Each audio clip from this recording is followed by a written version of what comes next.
Bismillahirrahmanirrahim. Alhamdulillah hamdan katsiran tayyiban mubarakan fih kama yuhibbu rabbuna wa yarda. Wa asyhadu an la ilaha illallah wahdahu la syarika lah. Wa asyhadu anna Muhammadan 'abduhu wa rasuluh. Sallallahu alaihi wa ala alihi wa sallama tasliman mazida amma ba'd. Ikhwani wa akhwati fillah, hafizakumullah jami'an wa ra'akum. Kita masih berada pada bab yang berikutnya, yaitu babus sabr, yang mana kesabaran ini sudah kita jelaskan, barakallahu fikum wa hafizakumullah, keutamaannya sangat besar karena belum tentu dimiliki oleh setiap orang. Betapa banyak orang-orang yang mereka badannya besar, kuat dan semisalnya, namun tidak memiliki sifat sabar ini. Oleh karena itu, Nabi kita Muhammad sallallahu alaihi wasallam bersabda, "Wa ma u'tiya ahadun 'ata'an khairan wa awsa' min as-sabr." Tidaklah ada seseorang atau tidaklah ada seorang yang diberikan sebuah pemberian yang lebih luas dan lebih baik melainkan pemberian yang berupa kesabaran. Pemberian berupa sifat sabar. Karena Allah Subhanahu wa taala menjanjikan bagi orang-orang yang bersabar pahala yang sangat melimpah dan besar.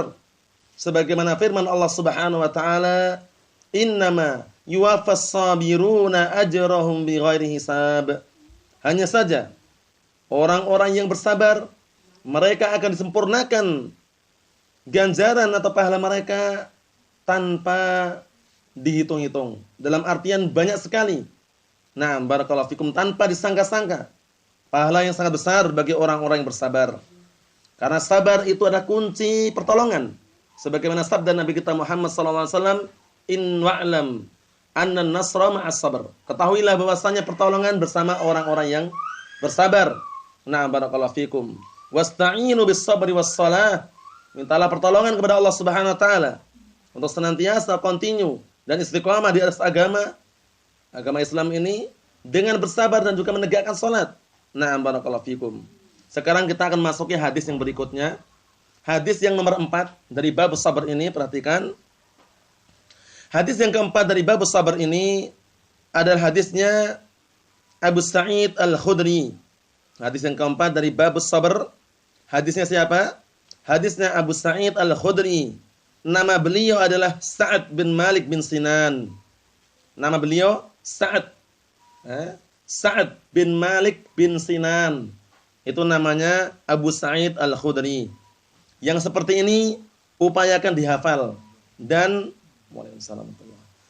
dihafal serta dicatat kalau yang barakallahu fikum membawa buku tulis yang untuk mencatatnya, karena ini perkara yang sangat penting. Dalam artian semakin kita mengenal biografi para sahabat, semakin pula kita mencintai mereka. Karena mereka adalah barakallahu fikum para pejuang penerus yang melanjutkan dakwahnya Nabi kita Muhammad sallallahu alaihi wa ala alihi wasallam, para sahabat. Kemudian berikutnya tabi'in, kemudian berikutnya atba'ut tabi'in. Jadi Abu Sa'id Al-Khudri ini namanya siapa tadi? Sa'ad bin Malik bin Sinan. Sa'ad bin Malik bin Sinan radhiyallahu ta'ala anhu. An Abi Sa'id Al-Khudri radhiyallahu anhu wa an Abi Hurairah. Hadis ini diriwayatkan dari dua sahabat. Paham ya? Dari Abu Sa'id Al-Khudri, kemudian wa an Abi Hurairah radhiyallahu anhu, dan juga hadis dari Abu Hurairah radhiyallahu anhu. Nah, nama Abu Hurairah sudah kita jelaskan, kita sebutkan juga. Namanya siapa? Abdurrahman bin Sakhr. Abdurrahman bin Sakhr itu nama daripada Abu Hurairah radhiyallahu anhu. Naam. Anin Nabi sallallahu alaihi wa ala alihi wasallam. Dari hadisnya atau dari Rasulullah sallallahu alaihi wasallam qaal, beliau bersabda, "Ma yusibul muslima min nasabin wala wasabin wala hammin wala huznin wala adhan wala ghammin hatta syauka yushaquha illa kafarallahu biha min khatayahu." Rawahul Bukhari dan rawahu Muslim. Perhatikan. Ini hadis yang sangat agung dan mulia. Walaupun kelihatannya pendek, namun maknanya padat dan singkat serta mencakup seluruhnya. Barakallahu fikum. Apa maknanya? Maknanya adalah mayusibul muslima min nasabin wala wasabin wala hammin wala huznin wala adan wala ghammin hatta syaukah yushaquha illa kafarallahu biha min khataya. Tidaklah menimpa seorang muslim baik berupa rasa letih, wala wasabin atau rasa capek, wala hammin atau rasa susah, wala huznin tidak pula rasa sedih, wala adan tidak pula gangguan, wala ghammin atau gundah gulana, hatta syaukah hingga duri, perhatikannya, hingga duri yushaquha yang menimpa kalian. Misalkan kita terkena duri nancap di kaki kita atau tangan kita, itu ternyata apa? Illa kafarallahu biha min khataya. Melainkan Allah Ta'ala akan gugurkan dengan sebab duri yang menancap tadi itu, dari dosa-dosa kalian. Maksudnya apa? Dosa-dosa kalian itu akan digugurkan oleh Allah Ta'ala dengan sebab duri yang tertancap pada diri kalian tadi itu. Maksudnya apa? Ketika dia bersabar. Bukan istilahnya murka, tidak terima dan semisalnya, tidak. Kalau misalkan tertusuk duri misalkan, dia bersabar. Dalam artian bersabar, wah ini berarti sudah takdir Allah. Bersabar, tidak malah dia ngomel-ngomel dan semisalnya, tidak. Dia bersabar, maka apa? Itu semuanya apa? Allah Ta'ala akan menjadikan perkara-perkara tadi sebab untuk diampuninya sebuah dosa. Jadi kita yakini saja, wah kena duri. Ya kita yakini dengan terkena duri tersebut atau ujian, cobaan, halangan, rintangan berupa rasa letih, rasa capek, sakit dan semisalnya, kita yakini bahwasanya itu adalah penghapus dosa. Tapi manakala apa? Manakala orangnya bersabar. Jadi butuh kesabaran, barakallahu fikum, tidak sembarangan. Jadi ketika dia itu bersabar, barakallahu fikum, terhadap ujian tersebut, bersabar, terhadap apa? Barakallahu fikum hafizakumullah, penyakit yang Allah telah timpakan kepadanya, maka yakinilah bahwasanya itu adalah sebagai penghapus dosa. Sebagai apa? Penghapus dosa. Barakallahu fikum. Karena apa? Karena itu semuanya justru akan menjadi bala kalau seandainya dia tidak sabar gitu loh ya. Karena butuh kesabaran. Pertama kali sabar yang paling afdal adalah apa? Awal kali dia ditimpa sebuah musibah, dia bersabar langsung. Tidak ngomel-ngomel, tidak merasa tidak terima dan semisalnya, tapi langsung bersabar. Karena Rasulullah mengatakan, innamas sabru 'inda as-sadmatil ula. Sesungguhnya kesabaran itu yang hakiki, yang afdal adalah pertama kali ditimpa sebuah musibah. Nah, ini kebanyakan orang tidak demikian ya. Kebanyakan orang mereka ngomel-ngomel dulu, baru setelah itu baru sabar. Kehilangan uang ngomel-ngomel dulu. Bicara apa gitu, marah-marah. Setelah itu baru sabar. Nah, itu juga dapat pahala, cuman yang afdal adalah pertama kali. Begitu ditimpa langsung dia bersabar. Itu yang afdal dan itu jarang sekali dimiliki oleh setiap orang. Oleh karena itu ternyata apa? Ternyata di balik itu Allah Subhanahu wa taala meletakkan hikmah, tujuan daripada ujian-ujian tersebut untuk menguji, melihat hamba-hamba Allah Ta'ala mana yang bersyukur dan mana yang tidak bersyukur. Karena ujian, sudah kita jelaskan barakallahu fikum, itu tidak selamanya dengan apa? Dengan bala dan malapetaka, itu tidak. Terkadang ujian bentuknya nikmat, bayangkan itu. Hidupnya tenang, tentram, rezekinya banyak, kemudian apa? Hidupnya pun juga, makannya pun serba kecukupan dan semisalnya, itu bisa jadi ujian gitu loh ya. Ujian untuk hamba tersebut bersyukur ataukah tidak? Paham maksudnya ya? Dia diuji dengan kehidupan yang mewah tersebut, bersyukur ataukah tidak gitu loh. Itu ujian kan berarti? Ujian. Nah, terkadang ujian bentuknya musibah juga ada. Nah, barakallahu fikum, baru mau berangkat kerja ditimpa musibah. Baru mau melakukan perbuatan ditimpa musibah. Itu juga ujian, bersabar ataukah tidak gitu loh. Ujian yang berupa nikmat tadi untuk menguji hamba itu bersyukur ataukah tidak. Kalau seandainya tidak bersyukur ya udah. Berarti apa? Balasannya nanti akan dicabut kenikmatan yang Allah Ta'ala berikan kepada hamba tersebut. Karena aslinya kalau kita telusuri kenikmatan-kenikmatan yang ada pada seorang hamba, kok tiba-tiba hilang sebabnya apa? Sebabnya hamba itu sendiri tidak bersyukur kepada Allah Subhanahu wa taala. Tidak mau mengikuti agama Allah Subhanahu wa taala. Akhirnya dicabut dari seorang hamba tersebut. Oleh karena itu Allah Ta'ala berfirman, "Dzalika bi annallaha lam yakum mughayyiran ni'matan an'amaha 'ala qaumin hatta yughayyiru ma bi anfusihim." Yang demikian itu, tidaklah Allah Subhanahu wa taala mencabut kenikmatan yang Allah Ta'ala berikan kepada sekelompok kaum, melainkan mereka sendiri yang mengubahnya. Allah Ta'ala tidak mengubah kenikmatan tersebut, melainkan mereka sendiri yang mengubah. Dengan ulah-ulah tangan mereka sendiri, sehingga timbullah bencana, malapetaka, musibah, tanah longsor, gunung meletus, banjir, tsunami dan semisalnya. Ulah-ulah kerjanya tangan-tangan mereka sendiri. Berbuat maksiat, berbuat perkara yang haram, berzina, berjudi, Barakallahu fikum, minum minuman keras dan semisalnya. Itu sebab timbulnya sebuah bencana, peringatan dari Allah Subhanahu wa taala. Allah Taala berfirman, "Dhaharal fasadu fil barri wal bahri bima kasabat aydin nas." Munculnya kerusakan di daratan maupun di lautan itu sebabnya tangan-tangan manusia itu sendiri. Oleh karena itu, barakallahu fikum wa hafizakumullah, ikhwani wa akhwati fillah, kita upayakan senantiasa bersyukur kepada Allah Subhanahu wa taala terhadap kenikmatan yang Allah Taala berikan kepada kita, baik kenikmatan kehidupan, kenikmatan waktu luang, kenikmatan kesehatan. Ini sangat berharga sekali. Betapa banyak orang-orang kaya yang harta mereka banyak, namun ketika timpa sebuah penyakit bagaimana? Merasakan makanan yang paling enak saja rasanya tidak enak. Tapi orang yang sehat, hidupnya pas-pasan, tenang, santai, makan makanan yang apa? Yang kelihatannya tidak enak tapi terasa enak karena dia sehat. Paham itu maksudnya ya? Sehingga kesehatan ini sangat besar sekali peran untuk kehidupan kita sehari-hari. Paham ya? Orang yang sehat itu makan kelihatan makannya sederhana enak rasanya. Tapi orang yang sakit, dalam artian yang diberikan penyakit yang barakallahu fikum berbahaya semisal itu, memakan makanan yang sangat enak, sangat mahal harganya rasanya enggak enak. Oleh karena itu kita syukuri barakallahu fikum kenikmatan yang sebesar apapun, sekecil apapun, berupa kesehatan. Ini paling intinya, kesehatan, bisa berjalan, bisa berbicara, bisa bertemu dengan saudara-saudara kita kaum muslimin, terutama ahlus sunnah wal jamaah, kita syukuri. Karena jangan sampai kenikmatan ini hilang dari diri kita. Karena ini kenikmatan yang sangat besar yang kita berupaya semaksimal mungkin untuk menjaganya. Ayo wa na'am barakallahu fikum. Kembali ke inti pembahasan kita, hadisnya Abu Sa'id Al-Khudri, Sa'ad bin Malik bin Sinan, dan hadisnya Abu Hurairah, Abdurrahman As-Sakhr, mengenai bahwasannya tidaklah menimpa seorang muslim baik berupa rasa letih, rasa capek, rasa susah, rasa sedih, ataupun gangguan, ataupun rasa gundah gulana, bahkan duri yang apa? Yang tertancap atau yang mengenai pada dirinya, kecuali Allah Ta'ala akan ampuni dengan sebab tadi itu apa? Dosa-dosanya akan diampuni oleh Allah Subhanahu wa taala. Ini menunjukkan apa? Rahmatnya Allah Subhanahu wa taala itu luas sekali. Sehingga Allah Ta'ala menyatakan apa? Inna rahmati wasi'at kulla syai'. Atau wa rahmati wasi'at kulla syai'.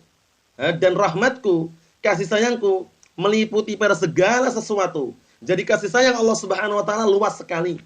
Jangan dibayangkan dengan bayangan-bayangan kita. Sangat luas. Bayangkan. Dalam artian bayangkan bagaimana, perhatikan baik-baik.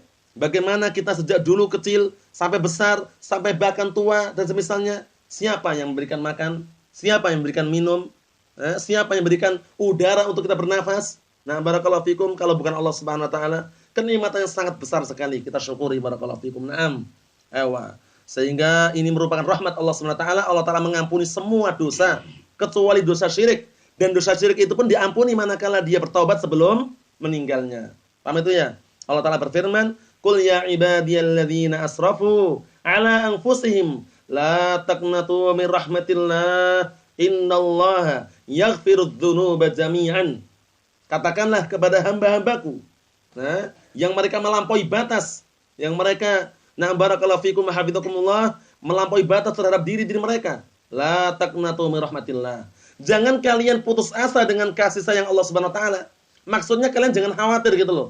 Walaupun kalian melakukan perbuatan dosa setinggi langit, sedalam lautan, sebesar gunung, tapi kalau kalian bertobat apa? Innallaha yaghfirudz dzunuba jami'an. Sesungguhnya Allah Taala mengampuni semua dosa. Ingat baik-baik. Kita dulu pernah berbuat dosa seperti ini. Walaupun kita hitung ataukah tidak kita hitung, dosanya besar ataupun kecil, kalau kita bertobat kepada Allah Subhanahu wa taala, pasti insyaallah taala Allah Taala akan ampuni tobatnya. Kalau kita lihat kisahnya, orang yang bunuh berapa itu? 100 nyawa, bayangkan dibunuh. Kita enggak pernah kita membunuh ya. Dalam arti membunuh orang itu enggak pernah. Ini 100 nyawa dibunuh. Tapi tobatnya terima enggak? Diterima. Karena ada ketulusan ikhlas dari hatinya untuk bertobat itu loh. Paham ya? Jadi orang bertobat itu jangan sampai disalahkan itu ya. Bertobat itu perlu juga syarat-syaratnya. Yang pertama apa kemarin? Ikhlas. Yang kedua menyesali perbuatan maksiat tersebut. Yang ketiga meninggalkan perbuatan maksiat tersebut. Yang keempat adalah apa? Barakallahu fikum, berazam, berkeinginan kuat untuk tidak mengulangi perbuatan maksiat tersebut. Inilah syarat-syarat taubat yang perlu kita perhatikan. Naam. Jadi ikhwani fillah wa akhwati fillah, rahmat kasih sayang Allah Subhanahu wa taala itu sangat luas sekali.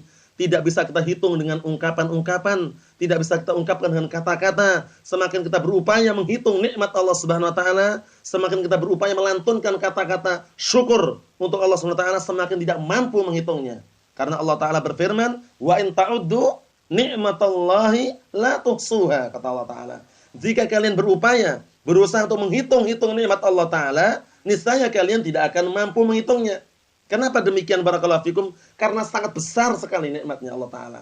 Tidak bisa diungkapkan dengan kata-kata, tidak bisa dilantunkan dengan apa?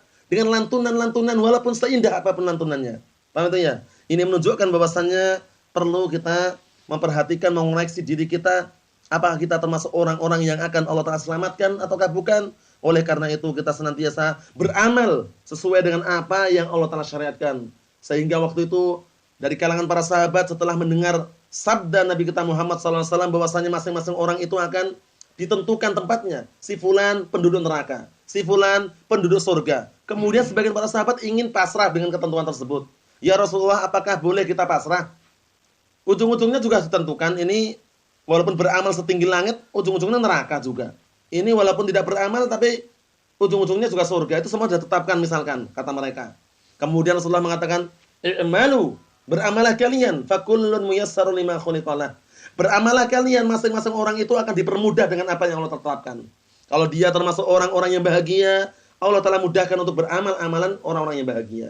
Kalau dia termasuk orang-orang yang sengsara, Allah Subhanahu wa taala akan mudahkan dia untuk beramal amalan yang amalan orang-orang yang sengsara. Jadi semuanya apa? Dengan akhir hidup kita. Innamal a'malu bil khawatim. Hanya saja semua amalan tergantung dengan akhir hayatnya.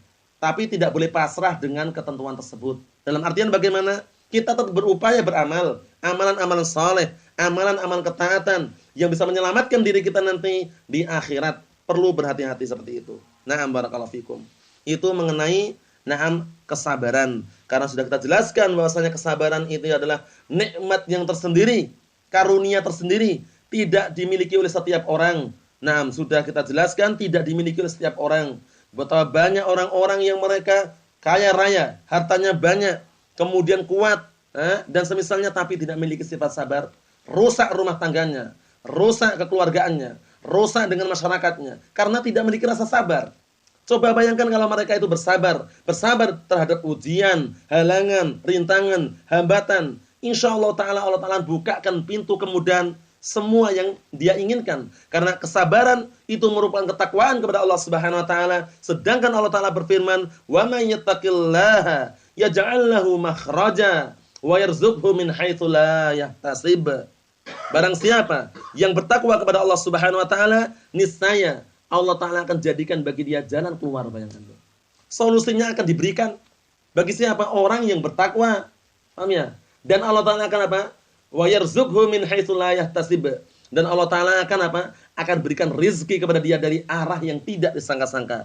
Tinggalkan perbuatan-perbuatan haram. Tinggalkan pekerjaan-pekerjaan yang di dalamnya ada unsur fitnah. Tinggalkan pekerjaan-pekerjaan yang di dalamnya ada unsur fitnah. Baik unsur ribawiyah, perkara riba hati-hati. Atau unsur penipuan. Atau unsur ikhtilatiyah, campur baur laki-laki dan wanita yang bukan mahramnya. Campur baur laki-laki dan wanita yang bukan mahramnya. Tinggalkan semuanya itu. Barang siapa yang meninggalkan perkara yang mungkar, perkara yang haram karena Allah Subhanahu wa taala, niscaya Allah Ta'ala akan gantikan sesuatu yang lebih bagus dan lebih indah serta lebih berbarokah.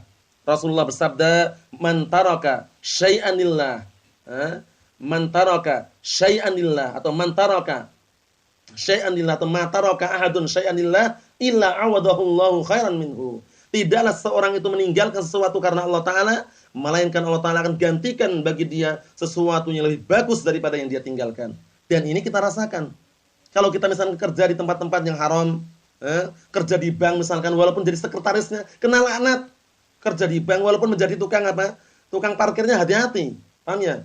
Karena bank-bank itu tahu sendiri, walaupun menamakan diri bank syariat, padahal apa? Syariat mereka tentang, barakallahu fikum. Jadi jangan sampai tertarik dengan mereka. Kita membantu masyarakat orang-orang miskin, kata mereka. Kita membantu orang-orang yang membutuhkan. Mana buktikan bantuan kalian? Kalian itu tidak bantu tapi mencekik. Kita katakan seperti itu. Buktinya mana? Buktinya banyak sekali. Kalau seandainya benar-benar membantu, minjamkan uang misalkan 5 juta, kembalikannya juga 5 juta. Bahkan kalau seandainya 5 juta kok nggak mampu kembalikan, dah 4 juta nggak masalah. Itu kalau bantu seperti itu. Tapi kalau 5 juta kok minjam 5 juta kembalikan 10 juta, mencekik namanya. Hati-hati itu. Jangan tertarik dengan tipu daya mereka. Mas mau bisnis enggak? Mau, ini tak pinjamin uang dari bank 5 juta, tapi nanti mengembalikannya setahun kemudian 7 jutanya. Nah, ini riba itu. Perkara riba seperti itu hati-hati. Karena Allah Ta'ala sudah memberikan ultimatum, peringatan yang sangat keras mengenai perkara riba tersebut. Apa kata Allah Ta'ala? Fa illam taf'alu, jika kalian tidak mengerjakan, tidak meninggalkan perkara riba, fa'dzanu biharbin minallahi wa rasulih. Kumandangkan, kabarkan kepada orang tersebut peperangan dari Allah dan Rasulnya. Bayang itu. Siapa yang berani melawan? Melawan Allah dan Rasulnya, siapa yang berani? Hati-hati.